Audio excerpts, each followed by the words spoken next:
Assalamualaikum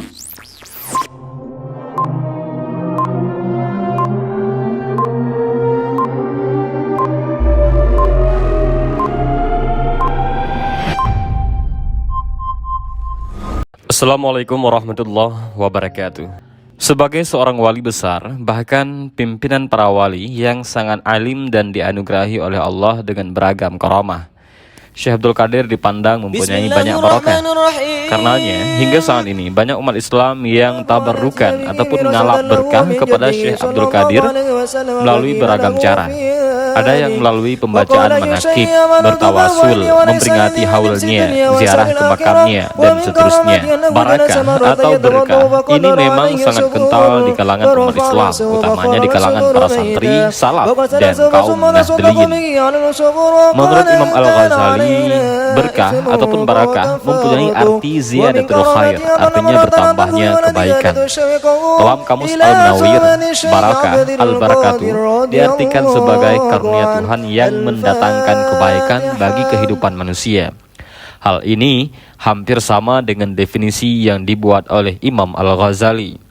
Para ulama juga menjelaskan bahwa berkah adalah segala sesuatu yang bernilai dan memberi kemanfaatan besar meskipun secara kuantitas sedikit yang bisa mencakup berkah-berkah material dan spiritual, seperti keamanan, ketenangan, kesehatan, harta, anak, dan usia, dan sejenisnya.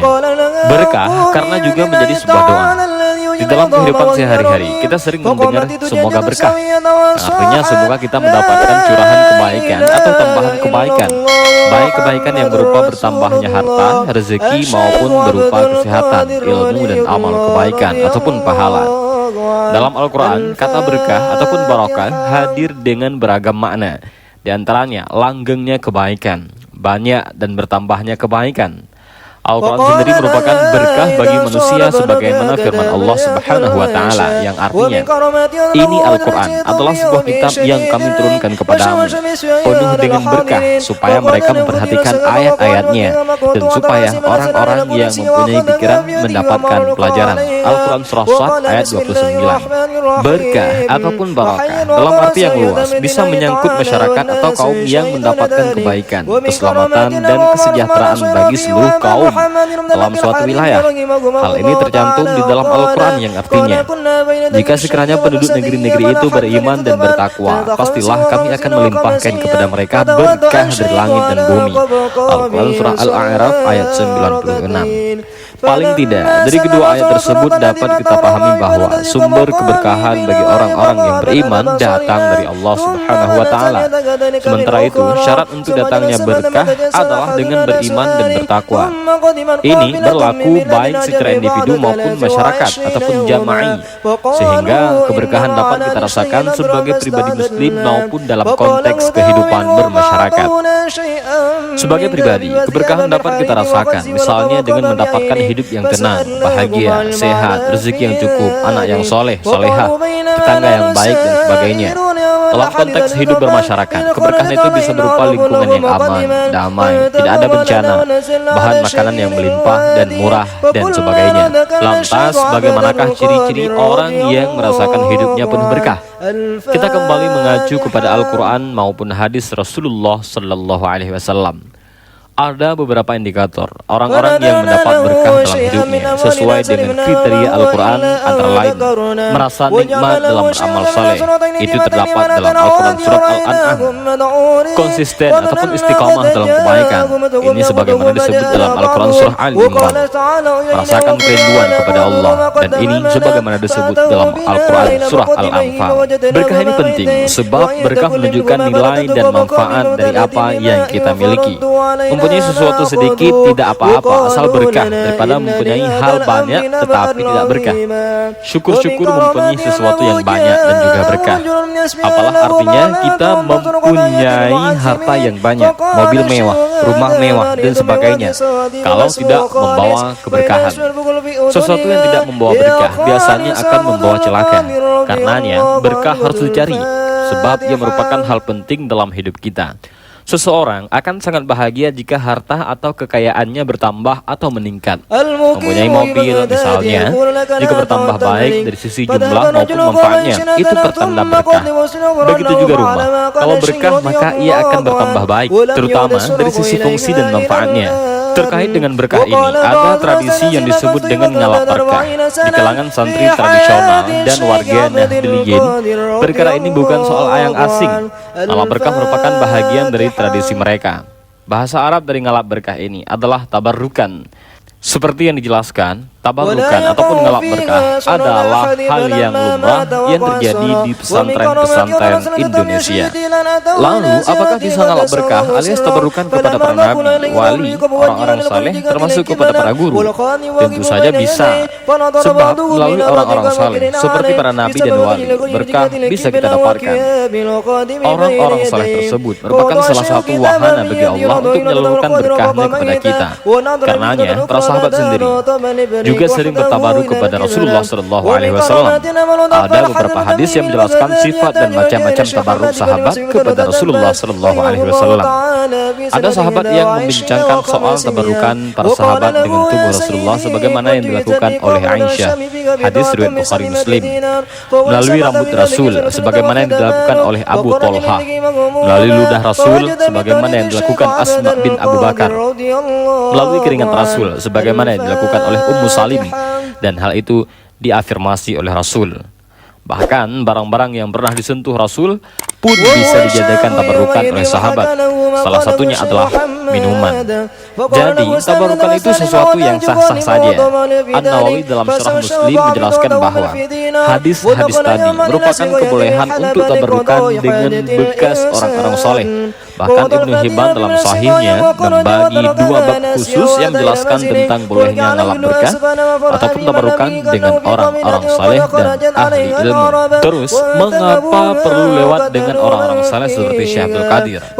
Karena orang-orang seperti Syekh Abdul Qadir dan juga para wali serta orang-orang saleh lainnya merupakan sosok yang hatinya bersih sehingga secara rohani sangat dekat dengan Allah Subhanahu wa taala, bahkan menjadi kekasihnya Allah. Dengan tabarukan melalui beliau, Allah akan mudah mendengarkan doa-doa kita.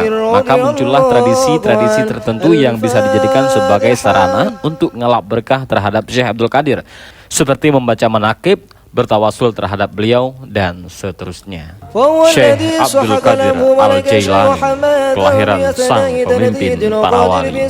Syekh Abdul Qadir Al-Jailani merupakan sosok tokoh dan pemimpin wali yang lahir di akhir abad ke-5 Hijriah atau 11 Masehi, tepatnya pada 1 Ramadan 1077 Masehi di Iran yang dulu bernama Persia.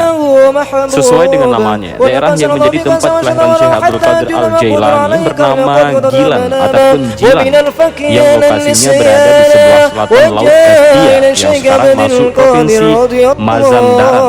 Dalam perkembangannya, Jilan ataupun Gilan kemudian menjadi provinsi sendiri. Sebagai provinsi, Jilan berada di bagian utara Iran dengan Rash sebagai ibu kotanya. Abad 11 Masehi ini dalam konteks sejarah peradaban Islam merupakan masa-masa keemasan Islam. Karenanya tidak salah kalau Muhibbuddin menyebutkan bahwa Syekh Abdul Qadir Al-Jailani merupakan anak kandung era pencerahan Islam, karena beliau memang lahir dan tumbuh berkembang ketika peradaban Islam sedang menggeliat maju. Namun akibat serangan Mongol pada akhir abad ke-13, kejayaan Islam termasuk yang ada di tanah Persia dan Baghdad hancur lebur dan luluh lantak. Seluruh capaian kemajuan ilmu, pengetahuan, dan peradaban Islam yang dibangun selama berabad-abad oleh umat Islam hancur oleh serangan kaum barbar tersebut. Secara genealogis, nama lengkap Syekh Abdul Qadir Al-Jailani adalah Abdul Qadir bin Abi Salih bin Jangki Dausat bin Abi Abdullah bin Yahya bin Muhammad bin Daud bin Musa bin Abdullah bin Musa bin Al-Huzi bin Abdullah Al-Himsi bin Al-Hasan Al-Musanna bin Al-Hasan bin Ali bin Abi Thalib Al-Jailani. Dilihat dari garis keturunan ini, silsilah Syekh Abdul Qadir Al-Jailani bersambung hingga Khalifah Sayyidina Ali bin Abi Thalib melalui ayahnya sepanjang 14 generasi, sedangkan melalui ibunya sepanjang 12 generasi.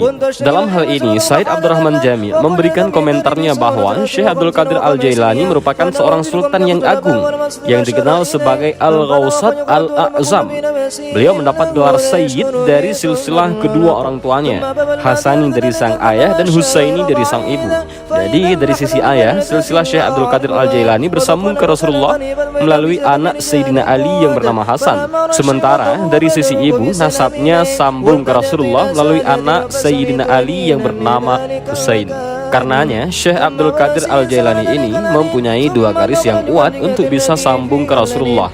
Sebab baik dari ayah maupun dari ibunya, semuanya bersambung ke Nabi Muhammad SAW melalui Sayyidina Ali dan Fatimah.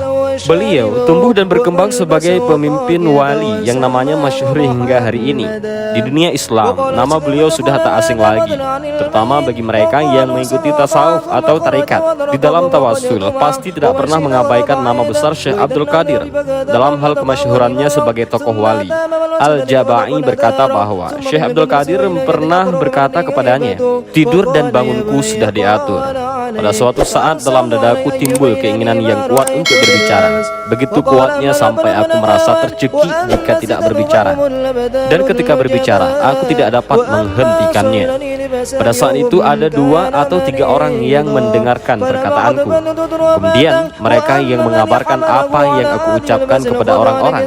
Dan mereka pun berduyun-duyun mendatangiku di Masjid Bab Al-Habah. Karena tidak memungkinkan lagi aku dipindahkan ke tengah kota dan dikelilingi dengan lampu. Orang-orang tetap datang di malam hari dengan membawa lilin dan obor hingga memenuhi tempat tersebut. Kemudian aku dibawa keluar kota dan ditempatkan di sebuah musala. Namun orang-orang tetap datang kepadaku dengan mengendari kuda, unta, bahkan keledai, dan menempati tempat di sekelilingku.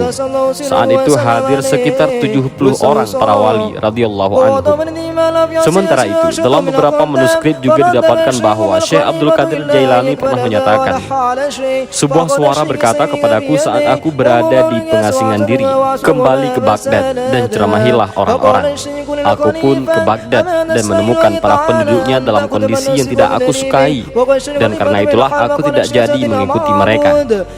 Sesungguhnya," kata suara tersebut, "mereka akan mendapatkan manfaat dari keberadaan dirimu. Apa hubungan mereka dengan keselamatan agamaku ataupun keyakinanku?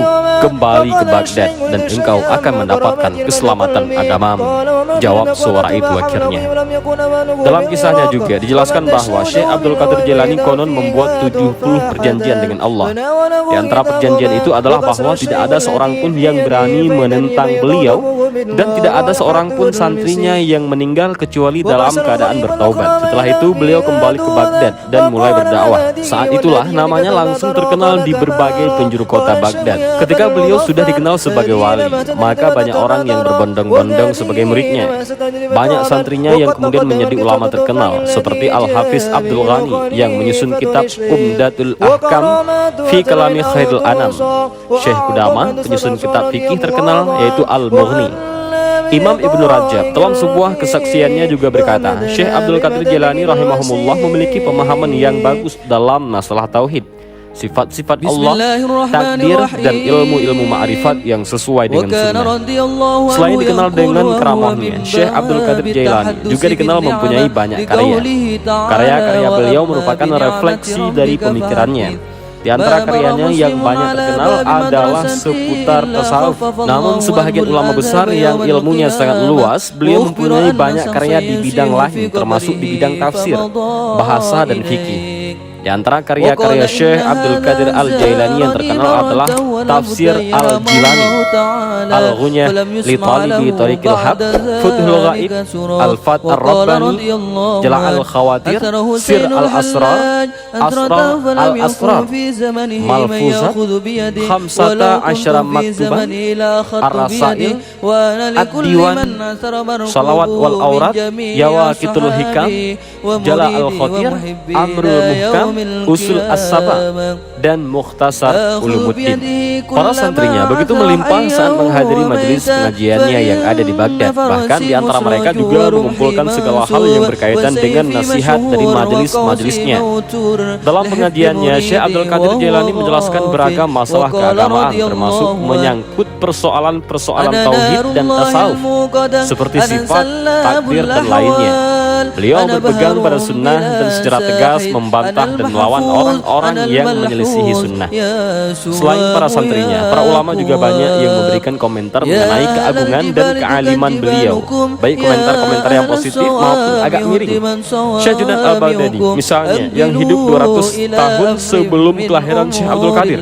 Meski saat itu Syekh Abdul Qadir belum dilahirkan, Al-Baghdadi telah meramalkan akan kedatangan Syekh Abdul Qadir Jailani. Suatu ketika Syekh Junaid Al-Baghdadi yang bertafakur tiba-tiba dalam keadaan antara sadar dan tidak, beliau berkata, "Kakinya ada di atas pundakku, kakinya ada di atas pundakku." Setelah ia tenang kembali, murid-muridnya menanyakan apa maksud ucapan beliau itu.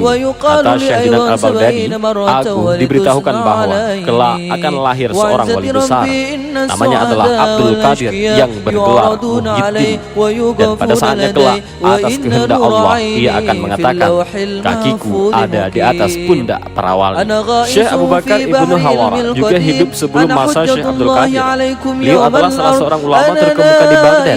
Konon saat beliau sedang mengajar di majelis ta'limnya, beliau berkata, ada 8 pilar agama, yaitu Autad di Baghdad. Mereka itu adalah Syekh Ma'ruf Al-Kharki, yang kedua Imam Ahmad bin Hambal, yang ketiga Syekh Bisri Al-Hafi, yang keempat Syekh Mansur Ibnu Amar, yang kelima Syekh Junaid Al-Baghdadi, yang keenam Syekh Siri As-Sakoti, yang ketujuh Syekh Abdullah At-Tasuri, dan yang kedelapan adalah Syekh Abdul Qadir Jailani.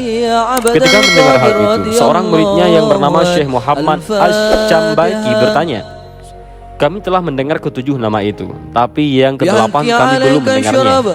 Siapakah Syekh Abdul Qadir Jailani?"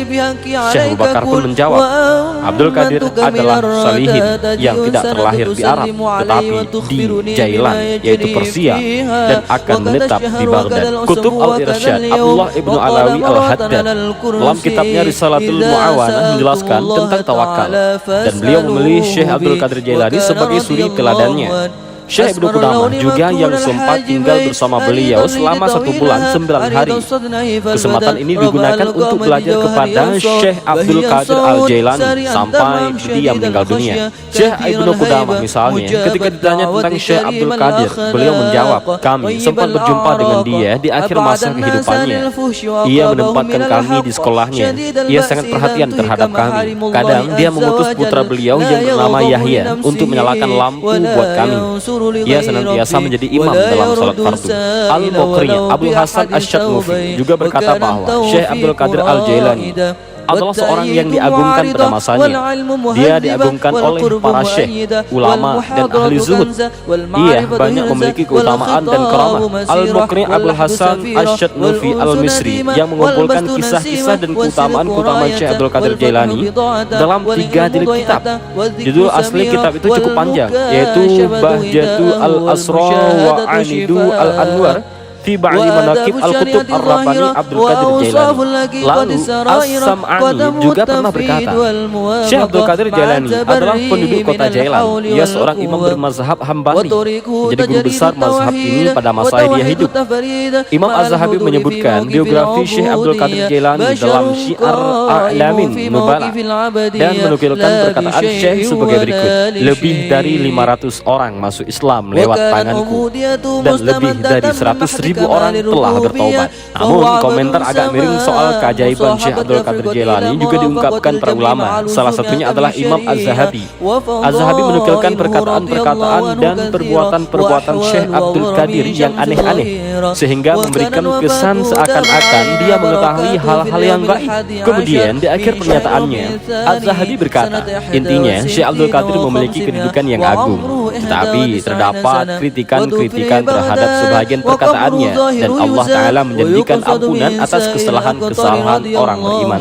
Namun sebagian perkataannya merupakan kedustaan atas namanya. Imam Az-Zahabi juga berkata, tidak ada seorang pun para kibar masyaikh yang beriwayat hidup dan karamahnya lebih banyak kisah hikayat selain Syekh Abdul Qadir Al-Jailani, dan banyak di antara riwayat-riwayat itu yang tidak benar, bahkan ada yang mustahil terjadi. Dalam mengomentari kitab kontroversial itu, Ibnu Rajab Al-Hambali juga mengatakan, cukuplah seorang itu berdusta jika dia menceritakan yang dia dengar. Aku telah melihat sebahagian kitab ini, tetapi hatiku tidak tentram untuk berpegang dengannya, sehingga aku tidak meriwayatkan apa yang ada di dalamnya, kecuali kisah-kisah yang telah masyhur dan terkenal dari selain kitab ini. Karena kitab ini banyak berisi riwayat dari orang-orang yang tidak dikenal. Juga terdapat perkara-perkara yang jauh dari agama dan akal, kesesatan-kesesatan, dakwaan-dakwaan, dan perkataan yang batil tidak terbatas. Seperti kisah Syekh Abdul Qadir Jailani menghidupkan ayam yang telah mati dan sebagainya. Semua itu tidak pantas dinisbatkan kepada Syekh Abdul Qadir Al-Jailani. Apa yang dikritik oleh Az-Zahabi dan Ibnu Rajab itu barangkali kisah-kisah yang agak tidak masuk akal, karena itu tampak berlebihan mengenai karamah beliau, bukan terhadap Syekh Abdul Qadir Jailani sendiri. Sebab kisah-kisah tentang Syekh Abdul Qadir yang diselimuti oleh banyak karamah itu disusun oleh orang lain atau para santri atau para pengagum beliau. Kepada Syekh Abdul Qadir Jailani sendiri, Az-Zahabi dan Ibnu Rajab tetap mempunyai pandangan yang positif. Az-Zahabi, seorang ahli tafsir terkemuka itu, juga menyebutkan bahwa karamah Syekh Abdul Qadir banyak dan jelas. Lalu Ibnu Rajab yang dikenal sebagai ahli hadis mazhab Hambali, dalam salah satu bukunya yang sudah diterjemahkan oleh Adit Tahir ke dalam bahasa Indonesia menyatakan bahwa Syekh Abdul Qadir Jailani sebagai teladan orang-orang ma'rifat, pemimpin para syekh, dan dikaruniai makam dan karamah. Imam Al-Is bin Abdussalam, ulama besar mazhab Syafi'i, menyatakan, tidak ada karamah yang dinukil kepada kami secara mutawatir kecuali karamahnya Syekh Abdul Qadir Jailani. Beliau Syekh Abdul Qadir Jailani sebagai ulama dan wali besar juga mempunyai pandangan tentang hubungan antara guru dan murid. Dalam hal ini Syekh Abdul Qadir Jailani sendiri berkata, seorang syekh tidak dapat dikatakan mencapai puncak spiritual kecuali apabila 12 karakter berikut ini telah mendarah daging dalam dirinya. 2 karakter dari Allah, yaitu dia menjadi seorang yang sattar, menutup aib, dan ghaffar, pemaaf. 2 karakter dari Rasulullah SAW, yaitu penyayang dan lembut. 2 karakter dari Abu Bakar, yaitu jujur dan dapat dipercaya. 2 karakter dari Umar, yaitu amar ma'ruf nahi mungkar. 2 karakter dari Utsman bin Affan, yaitu dermawan dan bangun tahajud pada waktu orang lain sedang tidur. Dan 2 karakter dari Ali, yaitu alim, cerdas, intelek, dan pemberani. Masih terkait dengan pembicaraan tadi, sebagaimana di dalam bait syair yang dinisbatkan kepadanya dikatakan seperti ini: bila 5 perkara tidak terdapat dalam diri seorang syekh, maka ia adalah dajjal yang mengajak kepada kesesatan. Dia harus sangat mengetahui hukum-hukum syariat zahir, mencari ilmu hakikat dari sumbernya, hormat dan ramah kepada tamu, lemah lembut kepada si miskin, mengawasi para muridnya, sedang ia selalu merasa diawasi oleh Allah. Maka betapa beratnya tanggung jawab sebagai guru dalam perspektif Syekh Abdul Qadir Al-Jailani. Sebagai contoh ideal seorang guru, Syekh Abdul Qadir Jailani mencontohkan Al-Junaid, salah seorang tokoh dan sufi terkenal di Baghdad. Dalam hal ini, Syekh Abdul Qadir menyatakan bahwa Syekh Al-Junaid mengajarkan standar Al-Quran dan Sunnah kepada kita untuk menilai seorang syekh. Apabila ia tidak hafal Al-Quran, tidak menulis dan menghafal hadis, dia tidak pantas untuk diikuti. Syekh Abdul Qadir juga berkata, kalimat tauhid akan sulit hadir pada seseorang individu yang belum ditalkin dengan zikir bersilsilah kepada Rasulullah oleh mursyidnya saat menghadapi sakratul maut. Atas dasar itulah Syekh Abdul Qadir Jailani selalu mengulang-ulang syair yang berbunyi, wahai yang enak diulang dan diucapkan, itu kalimat tauhid, jangan engkau lupakan aku saat perpisahan, yaitu maut.